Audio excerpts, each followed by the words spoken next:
Hey everyone, welcome back to Medieval Historian.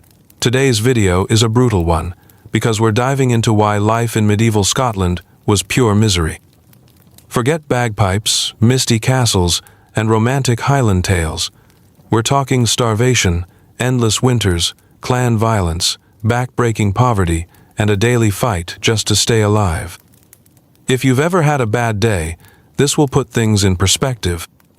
Think about it. Today, if you're cold, you turn on the heat.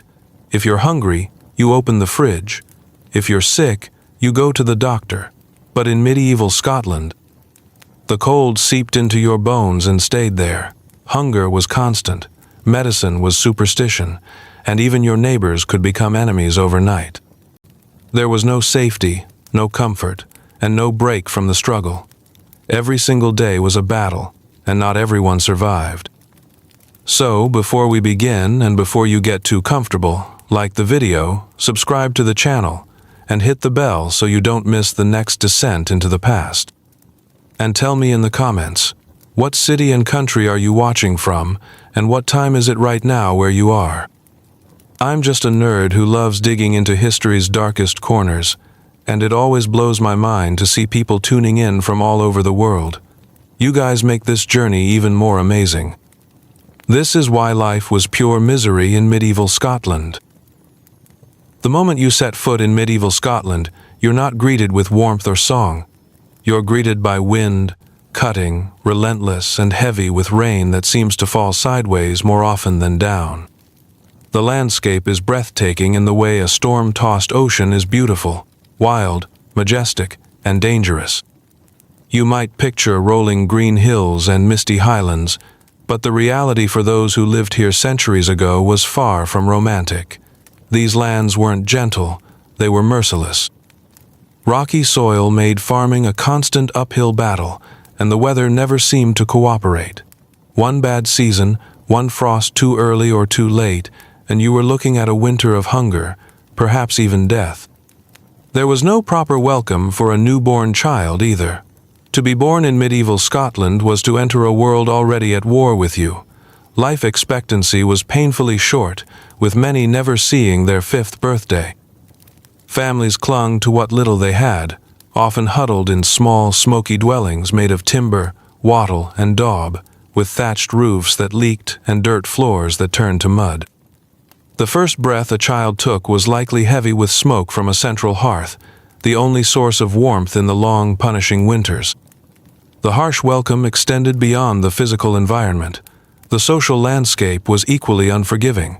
If you weren't born into power or land, your role was clear: work, obey, endure. Most people had no last name, no property, no voice. You didn't choose your destiny. It was carved into your skin the day you were born. And if fate dealt you a bad hand, there was little hope of reshuffling the deck.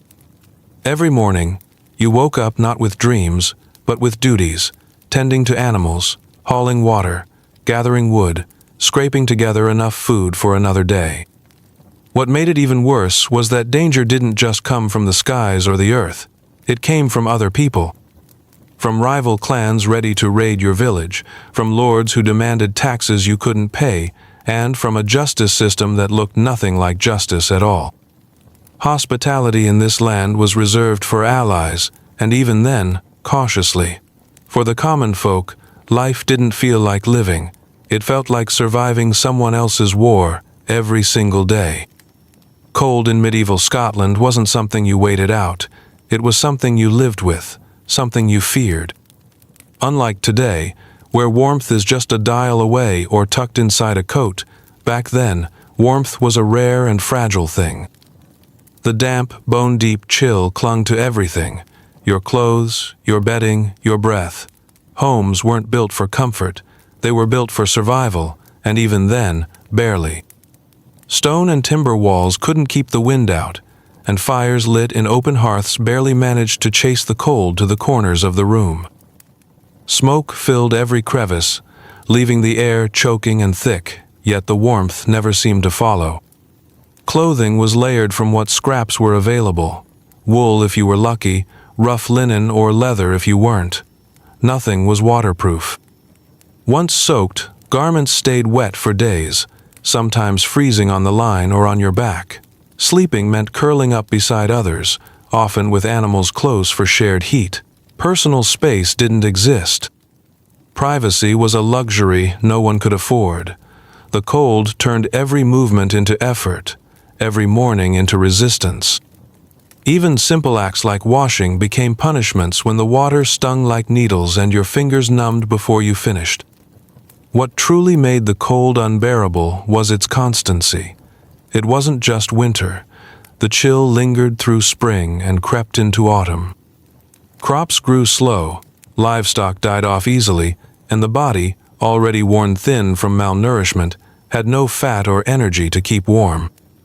Children grew up shivering, their bones developing under strain, while the elderly rarely survived past one particularly brutal season. Disease and cold were best friends, feeding off each other. Frostbite claimed fingers and toes. Respiratory illnesses swept through close quarters. And once the firewood ran out, you either braved the forest, risking wild beasts and rival clans, or you simply stayed in the dark, hoping your body could outlast the night. There was no comfort, no hot drink, no warm bath. The cold defined every moment, shaped every choice. It wasn't just weather, it was an enemy, always there, always watching. And when death came, it often wore a crown of frost. In medieval Scotland, hunger wasn't an emergency, it was a way of life. Starvation didn't come suddenly like a storm. It crept in slowly, predictably, and seasonally. For most of the population, there was no guarantee of a next meal, especially during the long, barren months of winter and early spring. Often called the hungry gap, crops stored from the last harvest dwindled or spoiled, livestock had already been slaughtered or died of cold, and wild game grew scarce in the frozen woods. The ground refused to yield, and no matter how many times a family combed through their stores, they found only less. Food was tied to the rhythm of the land, and that rhythm was unforgiving. The barley, oats, and root vegetables that grew in the rocky Scottish soil could barely sustain a household even in a good year. A single bad season, a late frost, heavy rain, or early snow could mean catastrophe. Most people couldn't read a calendar, but they knew exactly when the food would start to run out. By February, desperation set in. Meals became smaller. Bread stretched with sawdust or weeds, broths thinned to little more than warm water. And when that failed, they foraged, risking poison or punishment for what little the wilds could offer. The worst part was that starvation didn't always look dramatic. It looked like fatigue, like children too weak to cry, like parents pretending they'd already eaten so their sons and daughters could have one more bite. It looked like the silent tension of neighbors guarding their food, knowing that the difference between kindness and survival might cost them their own life. The body adjusted slowly, losing weight, then strength, then hope. Teeth fell out, wounds stopped healing, minds clouded. Even during so-called prosperous times, food security was reserved for the privileged. The lords, abbots, and chieftains dined in comfort, while the majority survived on gruel and whatever they could scrape together. There was no fairness in famine. The poor always suffered first and longest, and sometimes they didn't suffer alone. When starvation crossed into the villages of the wealthy, it meant the entire system had failed. But by then, it was too late for most. Hunger in medieval Scotland was not just about empty bellies. It was about the slow erosion of will, the breakdown of dignity, and the painful knowledge that tomorrow would only bring more of the same. In a land of stone and sky, food was a prayer, and too often that prayer went unanswered. When we think of shelter, we imagine refuge, something warm, something safe. But in medieval Scotland, shelter was often little more than a roof against the rain and four shaking walls against the wind. Homes were not built for comfort or privacy. They were constructed for necessity, and even that goal was rarely met. A peasant family's house was usually a crude one-room structure, shared with animals for warmth, and made from whatever materials were available: stones scavenged from the land, mud-packed walls, timber from nearby forests, and thatch roofs constantly in need of repair. Inside, there was no insulation. The wind seeped through the cracks. The floor was bare earth, often turning to slick mud during rain. The single hearth provided smoke and some heat, but not enough for the corners of the room where children shivered and slept in piles. The air was thick, not with comfort, but with soot, dampness, and the sharp stench of livestock. Chickens roamed freely inside. Goats or pigs were sometimes penned just feet from where the family lay. There was no chimney. Smoke from cooking and heating lingered in the low ceiling, coating every surface and damaging lungs with every breath. Furniture was sparse or non-existent. Families sat on stones or logs. They slept on straw, if they had it, often infested with lice or fleas. There was no concept of a bedroom. Privacy was impossible. Everything happened in full view: birth, illness, arguments, and death. The home did not protect from the cold, the damp, or disease. It only masked it. Rainwater often leaked through the roof. If the river rose, the whole dwelling could be flooded. And yet, despite these conditions, this was home. There was no other option. Building materials and craftsmanship were luxuries. Only the wealthy had longhouses with timber beams and more than one room. The lords and clergy could escape the harshest elements in fortified stone halls. The rest were left to patch their huts with straw and prayers, hoping that the walls would hold through the next storm. And when shelter failed, it wasn't just the cold that crept in, it was hopelessness. Living without security meant never truly resting. There was always a draft, a creak, a sound outside that might be wind or might be a raiding party. Every night was a gamble. Every morning, a small victory. Shelter was not safety. It was simply the space between you and everything trying to break you. In medieval Scotland, your clan was everything. It was your family, your army, your protection, and your prison. You didn't just belong to a clan, you were your clan. From the moment you were born, your name, your future, and your enemies were chosen for you. This tight-knit loyalty was both a blessing and a curse. On one hand, your kin would die for you. On the other, they expected you to do the same without question. Clans operated almost like sovereign nations, each with its own customs, colors, and allegiances. Feuds between them could last generations, sparked by land disputes, insults, or ancient betrayals. The MacDonalds might war with the Campbells for decades, and their children, born years after the original insult, would be expected to carry on the fight. It wasn't about logic, it was about honor. Blood demanded blood, and honor was worth dying for, even if no one remembered the reason why. This constant tension meant that trust rarely extended beyond your kin. Marrying into another clan was a political decision, not a romantic one. Even trade could be risky. An alliance one season could become a trap the next, and for the average person, this way of life offered little peace. A shepherd might be murdered because his clan's colors were mistaken in the mist. A child could grow up hearing bedtime stories that ended in vengeance, not happy endings. Every interaction outside the clan came with the question, friend or foe? Clan loyalty also shaped justice. Wrongdoing wasn't addressed by courts, it was settled by revenge. If a member of your clan was killed, retaliation was expected.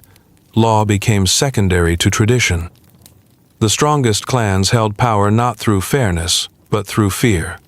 The weak simply tried to survive in the cracks left behind. And if you dared question your chief or defy your clan's code, you didn't just become an outcast, you became prey. But for all its violence, the clan system was a necessity. It was how people endured in a brutal world.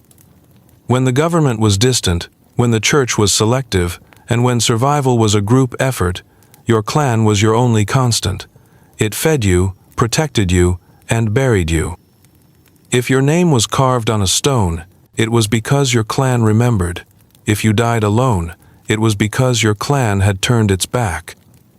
In medieval Scotland, no one stood alone, and if they did, they didn't stand for long. To live in medieval Scotland was to live under the constant threat of war. Not the kind of grand, nation-spanning wars you read about in history books, but small, vicious, personal wars fought between neighbors, clans, and sometimes even family members. These weren't clean battles on distant fields. They were ambushes in forests, skirmishes on moors, blood feuds carried out with steel and fire in the dead of night, and they never truly ended. Every man was expected to fight. From the age of 12, boys were taught how to wield a sword, notch an arrow, and brace for impact.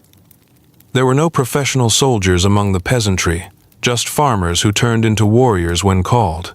When a chief summoned his clan to arms, you didn't ask why.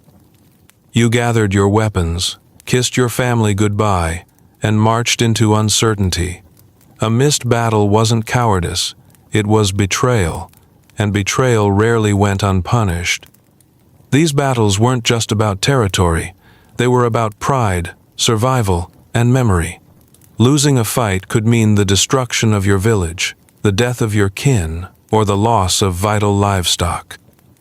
Winning didn't guarantee peace, it guaranteed revenge. The cycle was endless, and in the middle of it all were ordinary people who wanted nothing more than to live in peace, but had no say in the matter. Castles might have stood tall in the distance, but most fighting happened far from their stone walls. It happened in valleys, river crossings, and along the borders of farmlands.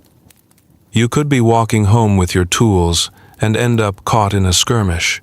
You could be tending your animals and find your fields set ablaze. There was no warning, no rules, no mercy. The brutality was immediate and personal. And even when the swords were sheathed, the trauma lingered. Children grew up remembering screams in the night. Women bore the weight of loss and violation. Entire generations carried wounds they couldn't name. Peace was a foreign concept, one that felt too fragile to last and too rare to trust. To live in this world was to always be preparing for the next fight, to always sleep with one ear open, to measure your days not by joy or achievement, but by who lived and who didn't.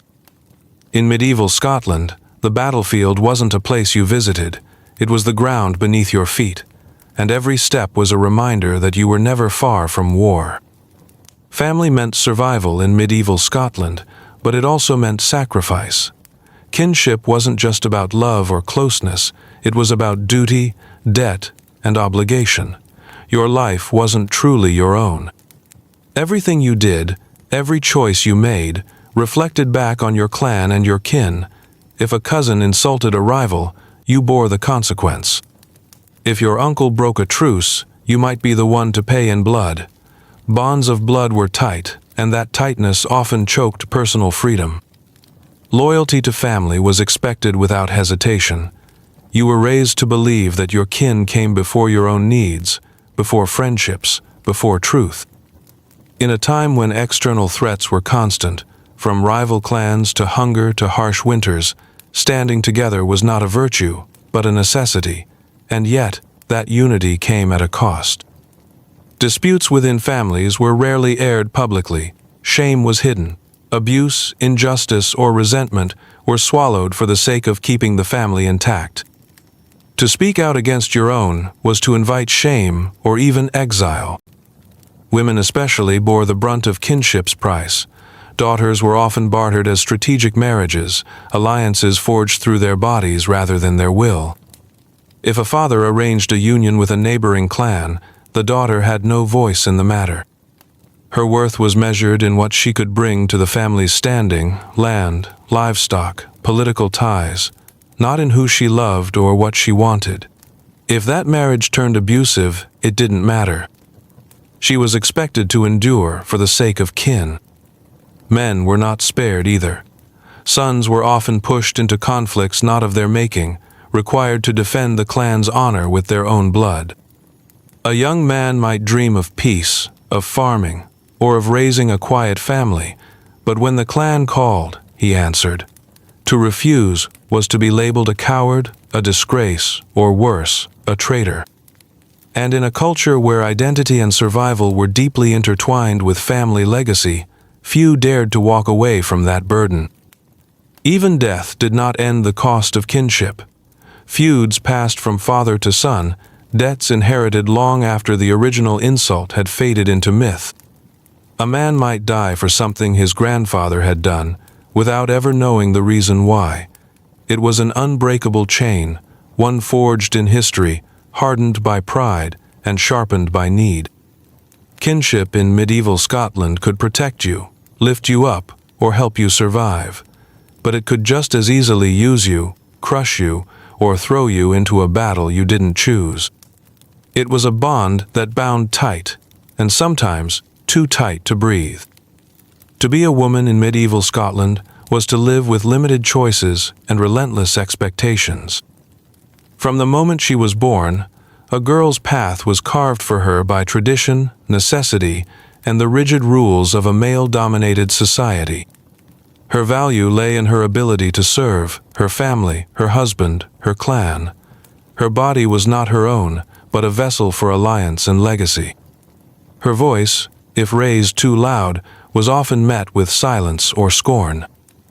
Girls were raised to become wives and mothers, and little else.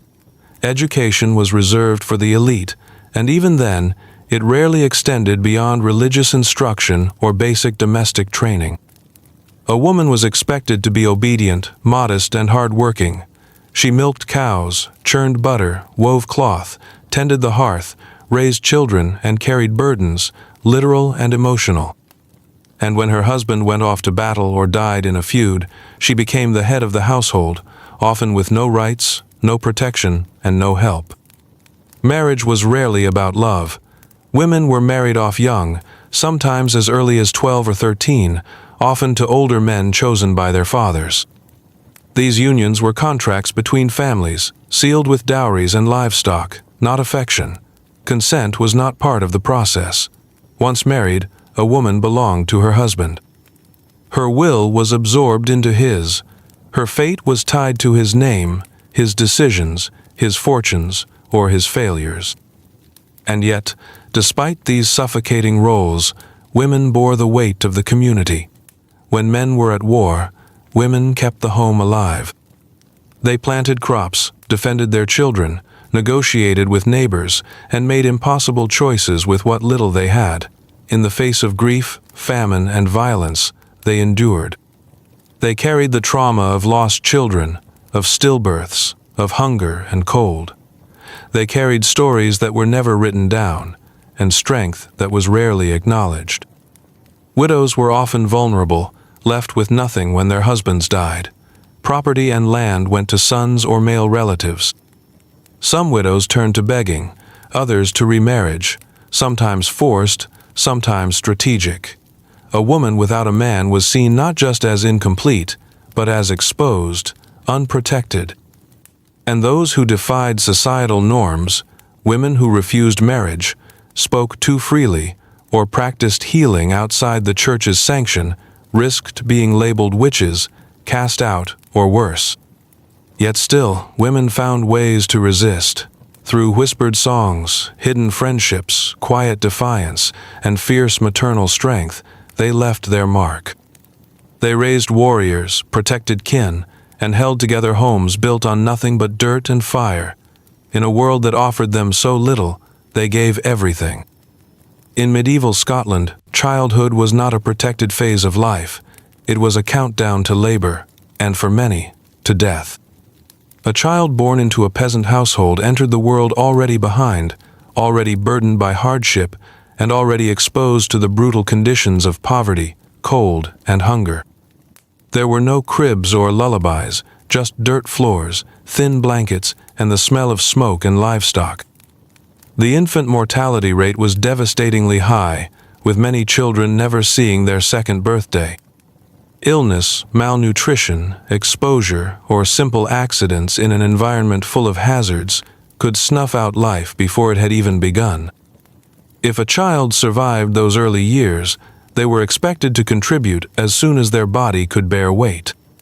By the age of 4 or 5, many were already tending sheep, carrying water, collecting firewood, or working in the fields alongside their parents. Play existed, but not in the way we think of today. Games were scraps of joy, stolen during chores, made from bones, sticks, or imagination. There were no schools in the hills, no fairy tales with happy endings. Learning came from watching, from doing, and from listening. Listening to the warnings of elders, the cries of hungry siblings, and the whispers of things too heavy for their small shoulders. Discipline was severe, obedience was demanded, and punishment was swift. Children had to mature quickly in a world where childish mistakes could cost lives. They learned early to stay silent, to obey, to disappear when anger filled the air. There was no room for fragility. And love, though present, was often shown in the form of survival, feeding, protecting, enduring, not through words or comfort. Parents hardened their hearts out of necessity. Grief was a constant companion, and too many knew the pain of burying children too small for the grave. Girls were raised to serve, to marry, to mother. Boys were trained to labor or to fight, but even these roles were precarious. One injury, one illness, one wrong move could remove any chance of a future. There was no safety net, no second chances. Childhood was fleeting, innocence even more so. Still, children laughed, they ran, they sang scraps of old songs when no one was listening. In the midst of so much darkness, they found slivers of light. But that light was fragile, and for many, short-lived. In medieval Scotland, childhood was not a promise, it was a test of endurance, and not everyone passed.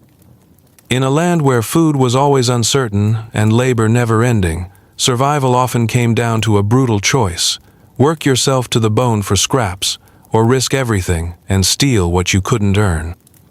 In medieval Scotland, for the poor and landless, crime wasn't about greed, it was about desperation. The line between feeding your family and breaking the law was heartbreakingly thin. The working day began before the sun rose, and often didn't end until well after it set. Fields needed plowing, wood needed chopping, livestock needed tending, and none of it guaranteed enough to eat. Wages were low, when they existed at all. Most peasants didn't receive money. They paid rent with their labor and were allowed to keep a small portion of what they grew. But when harvests failed, or winters stretched too long, even that wasn't enough. So some turned to theft, not out of rebellion, but out of hunger. Stealing a few eggs, a sack of oats, a haunch of meat wasn't an act of violence, it was survival. But the punishments were brutal. A child caught stealing bread could lose a hand. A man caught poaching a deer from a noble's forest could be executed. Justice was harsh and swift, and it rarely cared for reasons. The law served the landowners, not the starving. And yet people continued to risk it, because what was the alternative? Watching your child starve while your lord feasted in his stone hall? Kneeling to beg while your neighbor sharpened his blade for war? Hunger turned good people into outlaws, and the outlawed into corpses. Entire families could be ruined by one desperate decision. But not all who suffered turned to crime. Many endured with a grim, grinding resilience, stretching meals, bartering scraps, leaning on kin. The toll was heavy. Malnutrition wore down bodies and minds. People moved through life in a fog, driven not by hope, but by necessity. And when their bodies failed them, there were no hospitals, no pensions, no sympathy. Just the slow fade into silence. Bread or blood, it wasn't just a phrase, it was a reality that defined an entire way of life. You either worked until your body broke, or you risked it all for one more bite. Either way, pain was guaranteed, and justice, if it came at all, came too late. The wilderness of medieval Scotland was more than just a backdrop. It was a lurking presence, full of unseen dangers. The forests and moors stretched vast and untamed, and beyond the safety of the village torchlight, you entered a realm where neither man nor beast showed mercy. Wolves were not folklore. They were real, roaming predators that hunted livestock, travelers, and on desperate occasions, even children. But they weren't the only threat. The wilderness was also home to outlaws, raiders, and broken men with nothing left to lose, those banished from clans or who fled justice to survive in the shadows. To venture beyond your village's edge was to step into uncertainty. Paths were rough, barely more than muddy tracks, and signposts were non-existent. Travelers could vanish between destinations, their bones later found gnawed by beasts or stripped by desperate hands. Night travel was unthinkable. The forests whispered with wind and worse. Even in daylight, the isolation could be terrifying. Every rustle might be a wolf. Every silhouette in the mist might be a blade. Wolves, particularly in winter, posed a genuine threat to survival. Packs would creep close to villages during times of starvation, snatching lambs or dogs, and when truly desperate, attacking humans. It was not uncommon to find livestock ripped apart by morning, or to hear screams in the night met with only silence and bloodied snow. Men took turns keeping watch, spears ready, fires burning high. But even then, nothing guaranteed safety. More dangerous than wolves were the humans cast out from society. Bandits, once farmers or soldiers, lived in the wild out of necessity or vengeance. They attacked trade carts, robbed lone travelers, and sometimes raided isolated homesteads. To them, survival was the only law, and if it came at the cost of another's life, so be it. The justice system rarely reached into the woods. These men knew the terrain, vanished like smoke, and struck again elsewhere. They became legends, warnings whispered to children, half truth, half nightmare. But the fear didn't stop people from entering the wild. It had to be done. Wood was needed. Game had to be hunted. Herbs for medicine grew only beyond the plowed fields. And so, people ventured out in groups, speaking low, eyes sharp, ears open. There was always a risk, and everyone knew someone who hadn't come back. The edge of the village marked more than a boundary. It was a line between what little safety you had and the vast, indifferent dark. And sometimes, just sometimes, it wasn't the wolves you feared most. It was the things that used to be human, and what the wild had turned them into. While nature ruled the outside world, inside the village, the church ruled hearts and minds. In medieval Scotland, the church was not just a place of worship, it was the most powerful institution people would ever know. It dictated morality, education, marriage, death, and even what you could eat and when. For the poor, it was both a guide and a jailer. It offered hope of salvation, but only under strict obedience, endless guilt, and the ever-present fear of eternal damnation. Priests held incredible authority. Many were the only literate men in a region, and that knowledge made them gatekeepers of both spiritual and earthly power. They could read the Bible, interpret the will of God, and decide who was blessed or cursed. Their word, even when corrupted, carried the weight of heaven behind it. For villagers, that meant every choice, what to say, what to wear, how to treat your neighbor, had eternal consequences. Sin wasn't just personal, it was political. If a village strayed, it risked divine punishment in the form of disease, crop failure, or war. The church collected tithes, often forcing families to give up a tenth of what little they had. This burden pressed especially hard during famine or harsh winters, when feeding your own children meant going against religious duty. But refusal wasn't an option. To oppose the church was to risk being excommunicated, cut off not just from worship, but from your entire community. It was a social death, and in many cases, a physical one. Confession became a form of surveillance. People were encouraged to report sins, sometimes their own, sometimes their neighbors. Secrets were dangerous. Gossip became holy.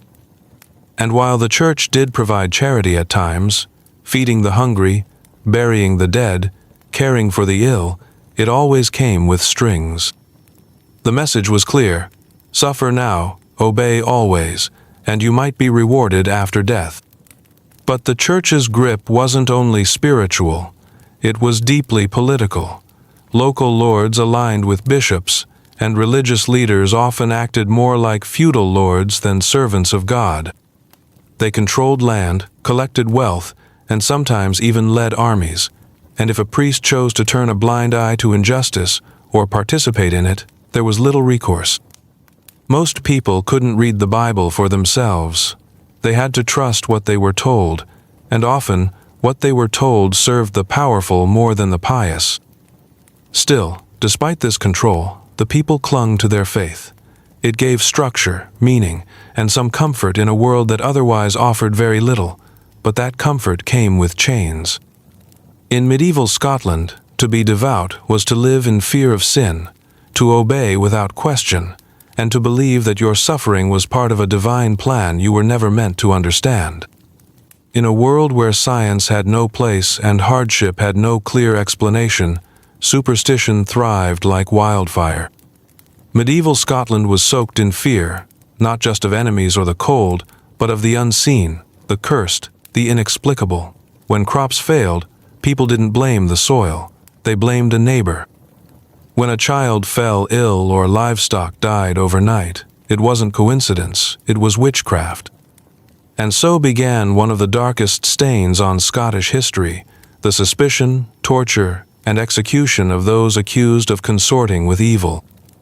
Women bore the brunt of these fears. Healers, midwives, widows, or simply those who lived alone and stepped outside the expected norms, all became easy targets. If you owned a cat, gathered herbs, or knew how to ease childbirth pain, you were watched. If you survived too many winters while others died, people whispered. If you were poor and outspoken, or worse, poor and unmarried, you walked a tightrope every day of your life. All it took was a bad harvest, a misfortune in the village, or an enemy with a grudge to turn suspicion into accusation. The trials, when they came, were far from fair. There was no presumption of innocence. Accused witches were often subjected to brutal tests designed to confirm guilt, not discover truth. They might be thrown into a lock. If they floated, they were witches. If they sank, they were innocent, but often dead. Others were forced to confess under torture, their words twisted by pain, their names added to lists of others. It became a self-feeding frenzy. One accusation led to another, until fear infected entire villages. Religious authorities played a heavy role in fueling these fires. The church framed these hunts as spiritual warfare, a purge of evil among the people. And the more power the church wanted to exert, the more demons it needed to cast out. Sometimes the hunts were local, sparked by petty rivalries. Other times, they were state-sanctioned campaigns of terror, especially during periods of unrest, plague, or political upheaval. In times of chaos, fear needed a face, and that face, more often than not, belonged to a woman. But it wasn't only women. Men, too, were accused: heretics, scholars, those who challenged the church's authority or practiced strange customs. The fear was all-encompassing. It seeped into homes, poisoned relationships, and turned entire communities against themselves. No one felt safe. Anyone could be next. Witch hunts weren't about truth. They were about control, over fear, over behavior, over power. And in a land already drowning in hardship, they gave people a cruel illusion of order, a scapegoat to blame when nothing made sense. In medieval Scotland, the fire was rarely just in the hearth. Sometimes it burned in the village square, fueled by superstition and lit by human cruelty. Illness in medieval Scotland was not something you treated, it was something you endured. When disease struck, it moved fast and without mercy, sweeping through entire communities like a curse. The worst of them, like the Black Death, decimated the population in waves. leaving behind silent homes, fields gone fallow, and more bodies than could be buried. People didn't understand how disease worked. Germs were unknown. Instead, they turned to God or blamed demons, the unclean, or the unfortunate. When prayer failed, panic took its place. The plague was not the only horror. Leprosy, dysentery, smallpox, typhoid, and countless fevers lurked in every stagnant pool and every shared goblet. Poor hygiene, close quarters, and a lack of medical knowledge meant even a small infection could spiral into death. Once a sickness entered a village, there was no stopping it. Families would board up their homes, hoping to contain the sick, while others fled, spreading the disease further. Entire families would disappear in a matter of days. Streets grew quiet, save for the coughing of the dying and the shuffle of carts bearing corpses. Hospitals, if they existed, were religious institutions, not centers of healing, but of isolation. Those suffering from leprosy were pushed to the outskirts of towns, living in leper houses and ringing bells to warn others of their presence.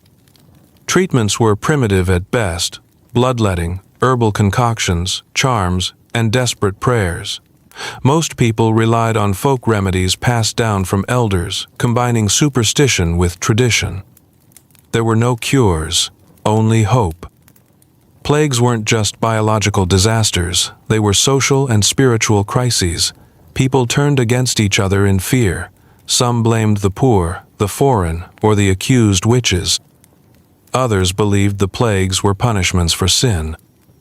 Processions of the faithful marched through towns whipping themselves in hopes of divine mercy, while the truly desperate fled into the hills, preferring starvation to the slow rot of infection.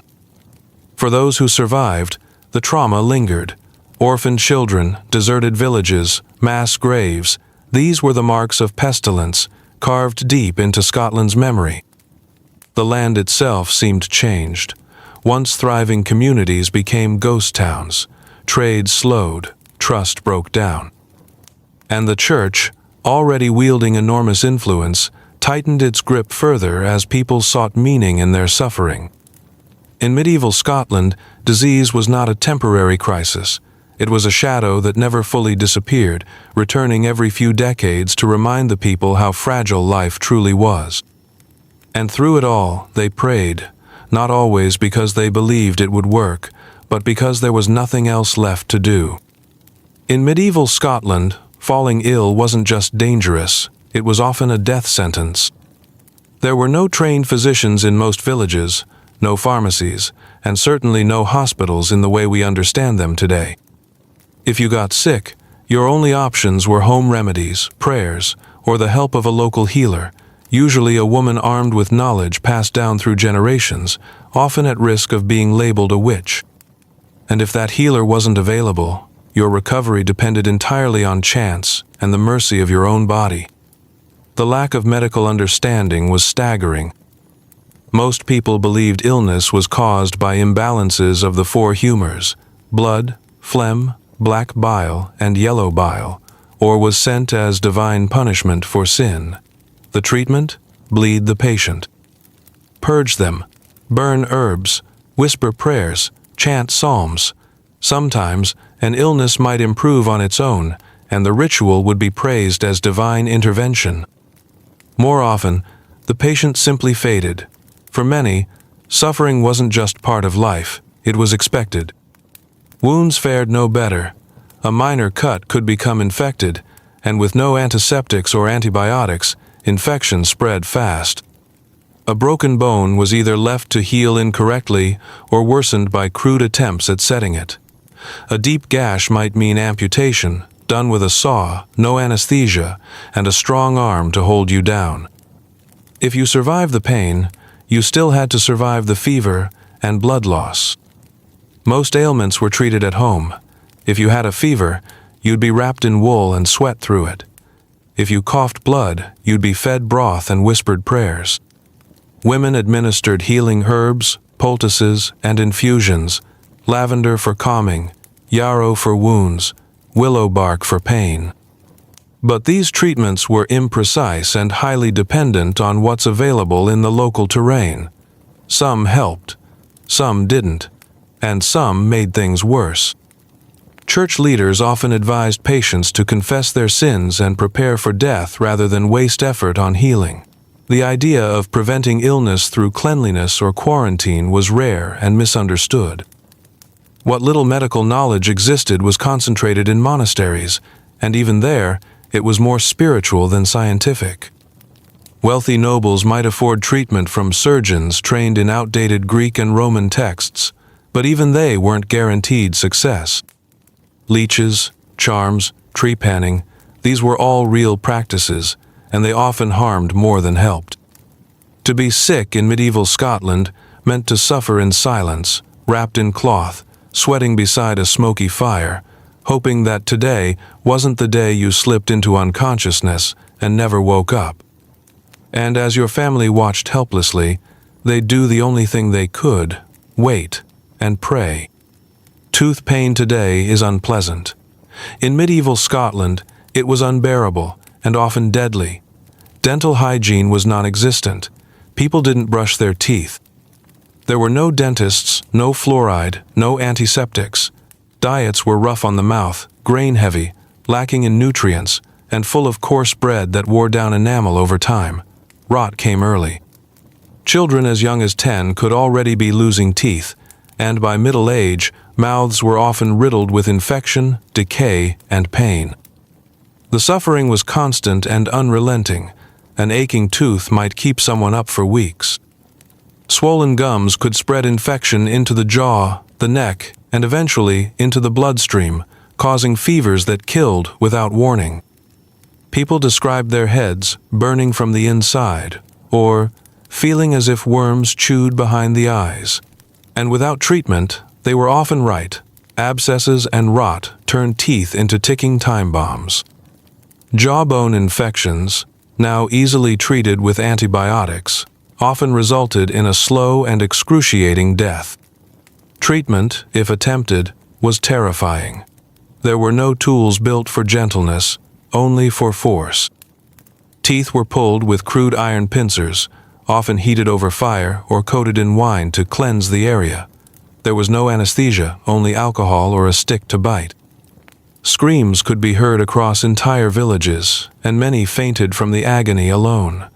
Broken jaws were common, as were teeth snapped off below the gum line. Some patients bled out. Others simply died from shock or later infection. The psychological toll of this kind of pain was immense. Those suffering from severe tooth decay often withdrew from daily life. Eating became agony. Speech was slurred. Faces swelled grotesquely. And still, there was no relief. Neighbors might recommend charms or prayers. Herbal remedies like cloves or willow bark were used to numb the gums, but they were short-lived fixes to a much larger issue.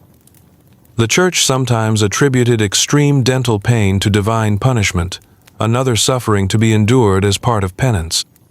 There were even saints prayed to for relief from toothache, such as Saint Apollonia, who herself had her teeth torn out in martyrdom. Offerings were made in her name by desperate souls clutching their jaws and sobbing in silence. In the absence of care, people adapted. They learned to chew on one side of their mouth. They drank thin gruel to avoid solid food. And when the pain became too much, some begged to have their teeth removed by force, just to end the suffering. In medieval Scotland, a toothache was not a minor inconvenience. It was a torment that hovered between torture and death. Every step in medieval Scotland was a reminder that cleanliness was a foreign concept. Villages were built on mud, surrounded by animals, and drenched in smoke. Most homes had no flooring, just earth, packed hard or softened by rain into slick, sucking muck. People lived in that dirt, slept on it, ate above it, and sometimes died upon it. There was no separation between the body and the land it walked on, and that closeness came at a cost. Hygiene was limited, misunderstood, and rarely practiced. Washing was infrequent. Clean water was too valuable to waste on baths, especially in winter when rivers froze and hauling buckets meant braving the cold. People wiped themselves with straw, leaves, or rags that were reused until they disintegrated. Clothes were rarely changed, and layers of grime built up over weeks or months. Fleas, lice, and ticks were constant companions, crawling beneath collars, nesting in beds, and feeding on skin already irritated from labor and exposure. The mingling of humans and livestock only worsened conditions. Animals lived inside homes, their waste mixing with human refuse just beyond the threshold, or sometimes within it. There were no toilets. Waste was dumped into ditches or onto the streets, attracting flies, rats, and the stench of disease. In rain, the filth washed through villages. In drought, it dried into dust and rose with every breeze. People didn't understand that filth bred illness. Sickness was blamed on spirits, curses, or sin. But beneath their feet, bacteria thrived. Infections spread with ease, and children suffered most. Eye infections, skin rashes, and festering wounds were part of life. The stench of unwashed bodies filled homes and churches. But since everyone lived in the same conditions, few thought of it as strange. It was just the way things were. In the rare instances when people did bathe, it was usually in rivers or communal wooden tubs, events reserved for the wealthy or for religious purification. Soap was handmade, scarce, and harsh on the skin. For the poor, water alone had to suffice. In winter, that meant wiping yourself down with cold cloths or enduring the bite of freezing water just to wash away a layer of soot and sweat. Cleanliness wasn't considered virtuous, endurance was. To live through filth without complaint was a sign of strength, not shame. But even the strongest bodies wore down. The dirt beneath was not just the floor of their homes. It was their constant companion, the silent witness to their struggle, and eventually their grave. Water, the one thing essential to life, was often a silent killer in medieval Scotland. Fresh, clean drinking water was rare, and most villagers didn't even know what clean truly meant. Rivers were the lifeblood of a community, but they were also its sewer. People drew water from the same streams where they washed clothes, bathed livestock, and dumped human waste. In drought, that water became stagnant. In rain, it churned with mud and filth, yet it was all they had. Boiling water was not standard practice. Wood was too precious to waste on heating water that seemed clear enough. And so people drank it as it was, straight from the stream, or from wooden buckets stored in warm homes where bacteria thrived. Many times, it looked fine. It even tasted fine. But within days, villagers would fall ill with cramps, fever, vomiting, and worse. Dysentery was so common it was barely seen as unusual. People lived with stomach pain, dehydration, and constant fatigue without knowing why. Children were especially vulnerable. Their smaller bodies couldn't fight off the bacteria, and what began as a stomachache could end in death within days. There were no treatments, only rest, if you had the time, and herbs, if you had the knowledge. The same water that sustained crops and livestock betrayed them, over and over again. Even wells, seen as safer alternatives, were often contaminated. They were shallow, easily polluted by nearby latrines or by animals dying nearby. In times of scarcity, people drank from puddles or melted snow, anything to quench thirst, and thirst was constant. Salted food required water to digest. Long hours in fields under the sun drained bodies dry. The more they worked, the more they needed to drink. And so the cycle continued. Drink, fall ill, recover if lucky, return to the field, and drink again. Villagers tried to cope. Ale, for those who could afford it, was safer, since the brewing process killed some pathogens. But beer wasn't free, and most peasants couldn't spare the grain. So water it was, taken from the same place that welcomed pigs and discarded chamber pots. They drank it because they had no other choice, because thirst was as urgent as hunger, and because death from bad water came quietly, without swords or screams. In a world where every breath could be your last, even the most innocent sip could be fatal. And so the people of medieval Scotland carried their buckets and dipped their cups, praying that this time the water would not betray them. Food was never something to be taken for granted in medieval Scotland. It was a daily concern, a source of stress, and often a slow killer. Even when people had enough to eat, the quality of what they consumed was another story entirely. Freshness was a luxury. Most food was stored, salted, dried, or simply left out far longer than it should have been. Spoilage was common, but waste was unthinkable. If something smelled off, you held your breath and ate anyway. Hunger made the choice for you. Rotten food didn't just taste bad, it destroyed bodies over time.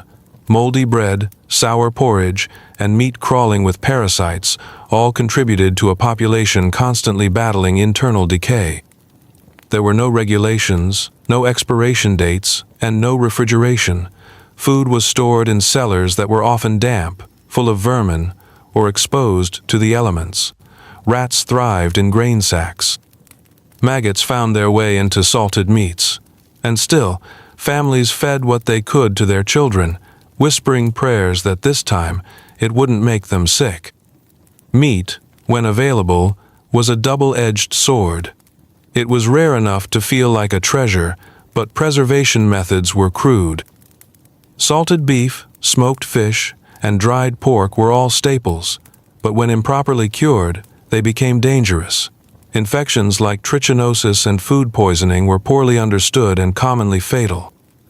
There was no concept of bacteria, just bad humors or curses. If someone fell ill after a meal, it was seen as misfortune or punishment, not contamination. Teeth rotted young. Even in children, dental decay was rampant, worsened by the coarse bread made from stone-ground flour, which often contained grit that wore away enamel. Combine that with acidic foods, lack of hygiene, and a diet heavy in carbohydrates, and you had mouths full of pain and infection. People learned to chew on one side, to grind food with what few teeth remained, or to avoid eating solid food altogether as they aged. Oral health was so poor that by 40, many had lost most of their teeth, if they lived that long. The smell of decay lingered on the breath of entire communities. Abscesses festered, infections spread through the bloodstream, and with no antibiotics, death followed silently. Yet the body learned to endure. People lived through stomach cramps, fevers, and the dull ache of rotting gums. Some blamed evil spirits, others saw it as the body's punishment for sin. Few connected it to the spoiled food they consumed daily. Even feasting, rare as it was, could be deadly. A lord might serve lavish dishes at a celebration, but behind the richness was the same danger: meat too long in storage, pies baked with spoiled fillings, or wine left to turn. Food brought joy and sickness in equal measure. In medieval Scotland, what filled your belly could just as easily fill your grave. Preserving food was not just a practice in medieval Scotland, it was a constant act of desperation. Without refrigeration, keeping food from spoiling meant relying on a narrow set of tools: salt, smoke, drying, and hope. These methods extended the life of meat and grain just long enough to survive winter or endure famine, but what came out of that process was rarely appetizing and often barely edible. Salt was precious, expensive, and difficult to access in remote highland regions.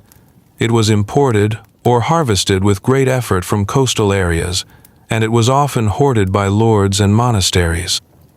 When meat could be salted, it turned stiff and briny, more like jerky than roast.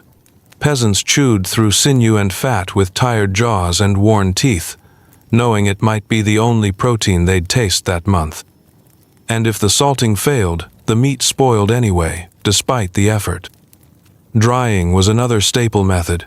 Fish, especially herring, were gutted and hung over smoke fires until they were as tough as leather. These were stored for months, rehydrated in thin stews, or eaten cold. Grain was milled and stored in sacks, but it too went rancid if moisture crept in. the moldy tang of spoiled flour was familiar. People added herbs to mask it. Sometimes it worked, sometimes it didn't. Vegetables, when they could be grown, were harder to preserve. Root crops, like turnips and onions, were kept in cool pits, but rot and vermin often got there first. By midwinter, the fresh taste of greens was a distant memory. What remained were pickled scraps, dried herbs, or boiled mash with the consistency of glue. The food of survival was not meant to please the palate. It was meant to sustain life, barely. Meals were often bland, sour, or bitter. Fat was rare, and most calories came from porridge, beans, or dark bread hard enough to break a tooth. To add flavor, people used garlic, wild herbs, or animal drippings, if they were lucky. Some dishes were fermented, not by design, but because they had no choice. Hunger dulled the senses. A sour stew was better than an empty bowl. Children were raised on this kind of food. Babies were weaned on mushy oats or animal milk. As they grew, they learned to ignore taste and focus on fullness. Celebration meals were few and far between, and even then, they featured preserved goods, not fresh abundance. And so, the cycle continued: salt, dry, scrape, survive. In medieval Scotland, food didn't nourish the soul. It barely nourished the body, but it kept people moving, laboring, praying, enduring. That was enough. It had to be. Marriage in medieval Scotland was not a celebration of romance, it was a transaction. Love, as we understand it today, rarely played a role. Marriage was about alliances, inheritance, and the survival of the clan. From the highlands to the lowlands, who you married was not your decision. That choice belonged to your father, your chief, or your church. For women, marriage often came early, sometimes before they had even reached their teens. For men, it came when duty demanded, not desire. Weddings were simple affairs for the poor, often no more than a spoken vow before witnesses. There were no flowing dresses or rings exchanged, no grand feast unless you were wealthy. The emphasis was on the union itself and what it brought to the family. A daughter might be traded for livestock, land, or peace between feuding clans. A son might be forced to wed a distant cousin to keep wealth within the bloodline. The bride and groom were often strangers on their wedding day, standing side by side out of obligation, not affection. For women, marriage meant submission. Upon marriage, a woman became her husband's property in the eyes of the law and the church. Her body, her labor, her voice, all now belonged to her husband. She was expected to bear children, manage the household, and obey. If her husband was cruel, there was little recourse. Divorce was nearly impossible, and abuse was often dismissed as discipline. Infidelity by men was overlooked. Infidelity by women could mean public disgrace, exile, or death. Men, too, were trapped by these arrangements. A husband might be bound to a wife chosen for him by others, carrying the burden of a marriage he never wanted. If the union failed to produce heirs, the blame often fell on the woman, but the pressure weighed on both. Marriages were not measured in happiness, but in land secured, alliances strengthened, and children born. Yet, within this rigid structure, people found moments of connection. Affection sometimes grew with time. Couples learned to depend on each other. They shared in suffering, in survival, in raising children amid the constant fear of hunger and war. But those rare bonds were the exception, not the rule. Passion, if it existed, bloomed in secret, hidden letters, stolen glances, whispered meetings in barns or woods. Such romances were dangerous. Caught in the wrong love, one could face punishment, shame, or even death. In medieval Scotland, marriage was not a choice. It was a duty, a strategy, and often a burden. Love was something you hoped for, not something you expected. And more often than not, it came too late. Childbirth in medieval Scotland was a terrifying experience. It was not a moment of celebration, but one of fear, fear for the mother, fear for the child, and fear of what would come after. Every birth was a gamble. Without trained midwives in most areas, labor was assisted by local women, mothers, aunts, or neighbors who had experience but no formal knowledge. The tools were crude, the setting unhygienic, and the risks enormous. Most births took place in the home, on straw-covered floors or wooden beds. There were no painkillers. A woman in labor endured hours, sometimes days, of agony with nothing more than cloth to bite and prayers whispered by those around her. Screams were common. So was silence, the kind that followed when something went wrong. Breech births, hemorrhaging, and infections were all common and often fatal. There were no surgical interventions, no sterile instruments, just hands, hope, and the strength of the mother's body. Even when a child was born healthy, survival was not guaranteed. The first few days were the most dangerous. Babies born early, weak, or in winter faced overwhelming odds. Without warmth, milk, or clean water, many died in their first week. Mothers, too, often succumbed to fever, bleeding, or exhaustion. A successful birth was not a moment of joy. It was a rare and fragile victory. There was a deep fear surrounding childbirth, and it seeped into the culture. Charms were placed under pillows. Religious tokens hung over beds. Prayers to saints were whispered constantly, particularly to Saint Margaret, revered as a protector of mothers. Women confessed their sins before labor, fearing death without absolution. Every pregnancy was a brush with mortality. Every birth left its mark on the body, the family, the village. When a mother died, her loss echoed for years. Children raised without mothers often suffered from neglect, malnutrition, or emotional detachment. Fathers, already burdened with labor, struggled to care for infants.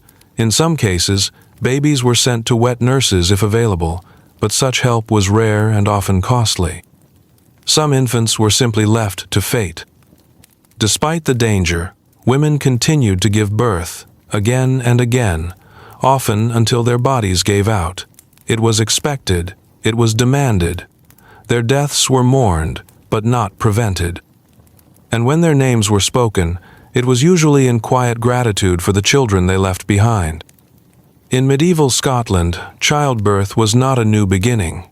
It was a trial, one from which many did not return.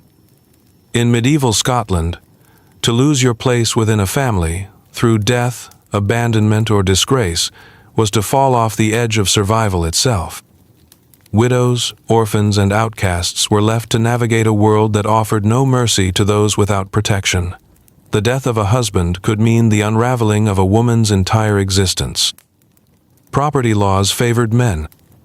A widow might be allowed to remain in the home if her in-laws approved, but just as often she was forced out, her belongings taken, her children scattered among relatives, or worse, into servitude. A woman without a husband had few options. She could remarry if anyone would have her. But as a burden with mouths to feed and no dowry, that chance was slim. She might turn to the church for shelter, becoming a lay sister or kitchen worker in an abbey, yet most relied on their clan or kin if they had any. Those who didn't became beggars, scorned and blamed for their own misfortune. The old widow begging at the edge of a market was not a rare sight. She was the final stage of a life defined by service, labor, and now, invisibility. Orphans suffered in silence. Children without parents were viewed as burdens, mouths to feed without purpose. They were taken in only if there was a benefit. A young boy to help in the fields, a girl to carry water or tend the hearth. Kindness was rare. Abuse was common. Many children simply vanished, dying quietly in alleys, forests, or barns. They were not missed by the world because the world had never made room for them. Outcasts came in many forms. Those who had committed crimes or been accused, those born with physical deformities or mental illness, those who challenged social order or stepped outside the bounds of acceptable behavior. These people were seen as cursed, touched by darkness, or simply unlucky. They were often driven from their villages, forced to wander with no kin, no shelter, and no name. To be cast out was a fate worse than death, not just suffering, but erasure. Yet, even among these forgotten souls, communities sometimes formed. Widows cared for orphans. Outcasts found each other in the woods or on the outskirts of towns. They shared food, fire, and stories. They became each other's only comfort, but they lived on the margins, watching life pass them by, longing for a time when they had a place, when they were seen. In medieval Scotland, belonging was everything.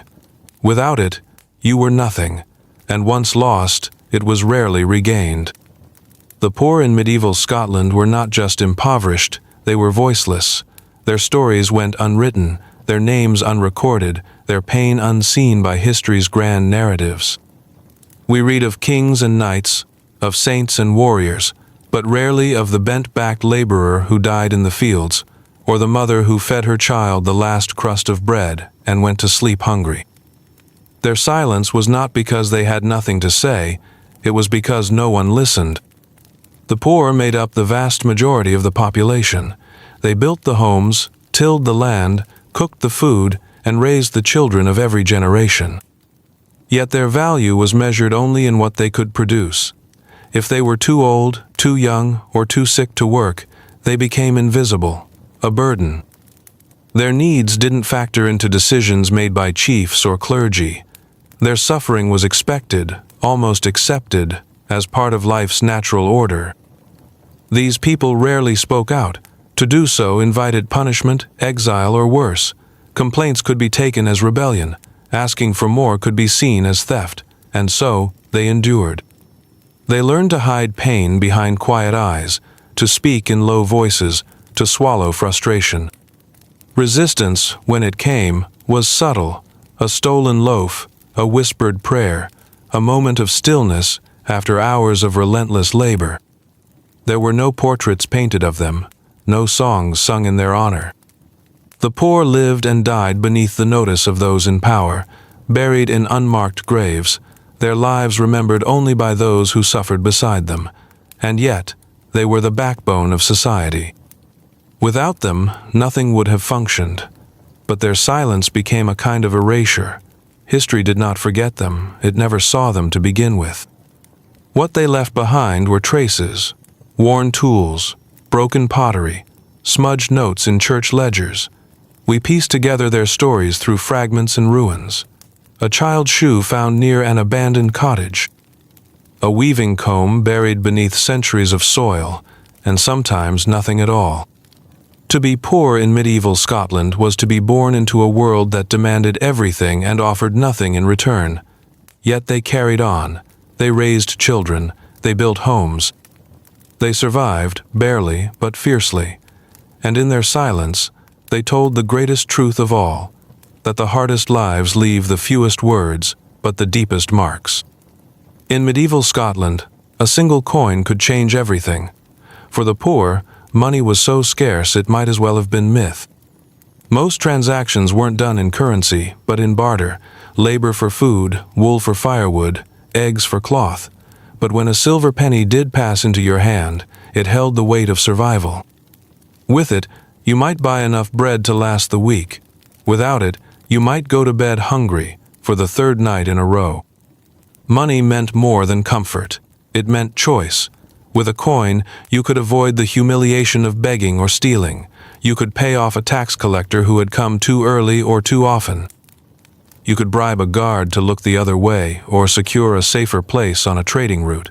It was a shield in a world that offered little protection, and it was rare. For peasants, coin was almost impossible to earn directly. Lords paid in food, land use, or favors. If a man did manage to earn a coin, perhaps by working as a craftsman, a messenger, or a fighter, it was hoarded, hidden, or spent with agonizing care. The same coin might buy medicine from a traveling healer, repair a broken tool, or save a child from starvation. Spending it wrong could be fatal. The social divide between those who had coins and those who didn't was vast. Nobles clinked pouches at their belts, spent gold on feasts, and wagered silver in games of chance. Meanwhile, the poor could labor a lifetime and never touch a full purse. A coin meant warmth in winter, food in famine, or even a burial with dignity. For the desperate, it could mean escape, a paid guide through the hills, a bribe for passage, or a spot on a crowded boat leaving for anywhere but here. But coin also corrupted. In a land ruled by barter and feudal dues, money brought power and temptation. Priests sold blessings, judges sold verdicts, men betrayed friends for a few pieces of silver. Coin gave voice to the voiceless, but only for a moment. In a system designed to crush the poor, it was a fleeting advantage. Still, people dreamed of it. They whispered tales of lost treasure in the hills or lucky travelers who struck a deal with a wandering merchant and changed their fate. Most knew it would never happen to them. But they hoped. Because in medieval Scotland, a coin didn't just mean money, it meant a chance, not to thrive, but to survive. In a land where hunger was constant and money rare, taxes were a cruel weight that pressed the poor into the dirt. Lords demanded payment not in coin alone, but in grain, livestock, wool, and labor. The harvest wasn't truly yours, it belonged to your lord. You planted it, tended it, and reaped it, only to hand it over when the collectors came knocking, and they always came. The feudal system bound the common folk to the land, and with that bond came obligations. Rent was due whether the harvest was good or bad. If your cow died or your field flooded, the debt didn't vanish. It grew. Some years, villagers scraped together every edible thing in their home, sold what little they owned, and still came up short. And the penalty for shortfall wasn't just shame, it was punishment. Your home could be seized, your land taken, your children conscripted or sold into service. A man could be ruined by what he owed. Church taxes were no less severe. The tithe demanded 1/10 of your yield, given without negotiation. Refusal marked you as ungodly. Payment granted no security. The church would still watch, judge, and demand more if it saw fit. To miss a tithe was to risk eternal damnation and earthly punishment alike. Some gave all they had just to buy peace, from heaven and from the priest's gaze. And then there were extraordinary taxes, war levies, marriage dues, funeral fees. If your lord's son took a wife, you might owe a portion of your year's work for the celebration. If a king raised arms for a foreign campaign, your village might be forced to fund it. These demands came without warning. There was no appeal. To resist was rebellion, and rebellion was treason. Tax collectors had power that terrified. They traveled with guards. Their presence met with silence and dread. They kept lists. They remembered faces. They came into homes, inspected stores, and judged what you could afford to give. If you lied, they knew. If you cried, they ignored. If you couldn't pay, they took what they wanted. Bread, tools, animals, even your dignity. Some tried to hide their goods. They buried sacks of grain in the woods, disguised livestock, or lied about how much they harvested. But betrayal was always near, neighbors desperate for favor, children speaking too freely, or a collector with a sharp eye and a cruel smile. Taxes didn't just take what people had, they broke spirits. They turned villages against each other, pushed families to ruin, and turned the simple act of survival into a crime. In medieval Scotland, the weight of taxation wasn't measured in silver, it was measured in suffering. From the mud-soaked huts of the poor, the castles of the Scottish elite seemed like fortresses from another world, tall, looming symbols of wealth, power, and untouchable privilege. These stone giants pierced the sky, perched atop hills or cliffs, their towers casting long shadows over the lands below. While peasants labored and starved in the dirt, nobles dined on roasted meats, wore imported fabrics, and sipped spiced wine beside blazing hearths taller than most village homes. The contrast was jarring. Inside castle walls, life was still hard, but it was protected. Lords had clean water drawn from private wells, warm furs on their beds, servants to manage every task, and stone between them and the cold. Their meals, though often bland by modern standards, were rich compared to the slop of the peasantry. Courses of venison, fish, bread, and cheese were served in great halls beneath tapestries that told stories of conquest and glory. Outside those walls, villagers shivered, waited, and watched. They built the roads leading to the castle, tilled the fields that fed it, and bled in the conflicts that protected it. But they were rarely invited inside. A peasant might glimpse the lord during tax season or at a feast day celebration, but he was as distant as a myth. His life, his worries, his comforts, untouchable.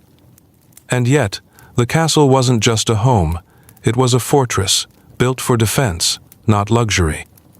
In times of war, it became the last refuge for the local elite, who might pull up the drawbridge and watch their own villages burn to keep themselves safe.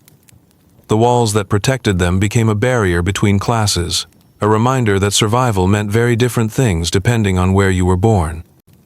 Even the castle's aesthetic was a message. Stone towers, carved archways, colorful coats of arms, all said the same thing: power lives here. The architecture wasn't just about shelter, it was about dominance. Castles overlooked the very people who built and sustained them, their grandeur a constant reminder of who ruled and who obeyed. The poor might have built the stones that lined the great halls, dug the moats, and forged the gates, but they would never live within them. That divide, the physical space between lord and laborer, was wide, and often cruel. It bred resentment. It bred awe. It shaped a society where loyalty could be feigned but bitterness simmered beneath. In medieval Scotland, the castle was not just a place, it was a symbol, and for those outside its gates, it was a daily reminder that wealth and misery often walked the same path, but never side by side. Justice in medieval Scotland didn't come wearing a robe or holding balanced scales. It came on horseback, in armor, with a sword. For the common folk, the law was not a shield. It was a weapon used by those in power to maintain order, suppress dissent, and protect their own interests. Courts existed, yes, but their reach was inconsistent, and their judgments heavily influenced by land, lineage, and gold. The higher your status, the more leniency you received. The poorer you were, the more brutal the outcome. For minor crimes, stealing food, trespassing, or breaking curfew, punishment could range from fines, which many couldn't pay, to public humiliation, like being tied to a post or placed in stocks. For more serious offenses, or if you crossed the wrong person, justice turned savage. Beatings, mutilation, branding, and execution were common. The accused rarely had a voice. Trials, if held, were swift and biased. Evidence was flimsy.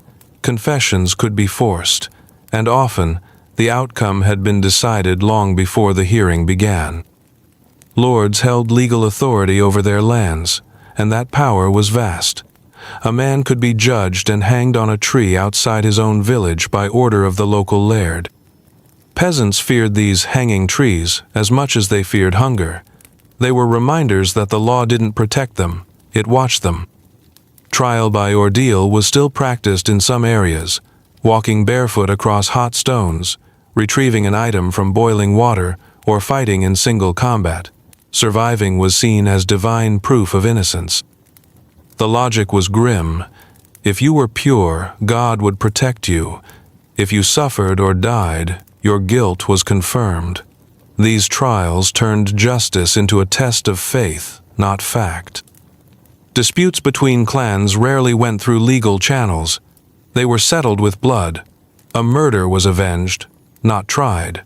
A theft answered with a raid. Law bowed to tradition, and tradition bowed to violence. If a lord or church official was involved, the outcome favored authority. The poor had little choice but to accept whatever punishment was handed down, or to run and hope they could find shelter elsewhere. Some village leaders tried to mediate disputes fairly. Monks sometimes intervened with reason, but these were exceptions, not rules.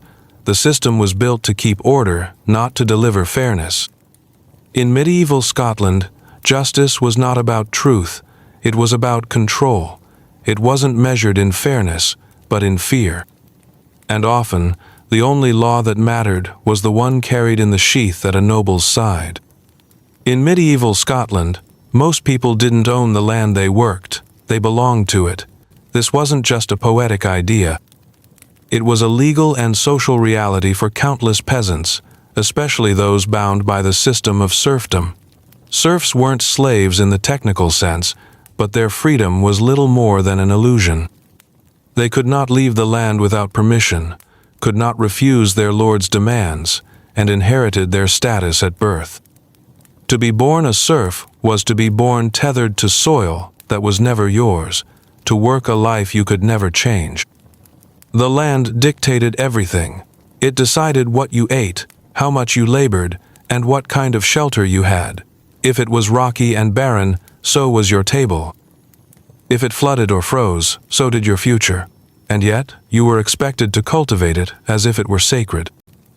Serfs spent sunrise to sunset tilling fields, planting oats and barley, tending sheep and repairing fences, only to hand over a hefty portion of the harvest to the landowner.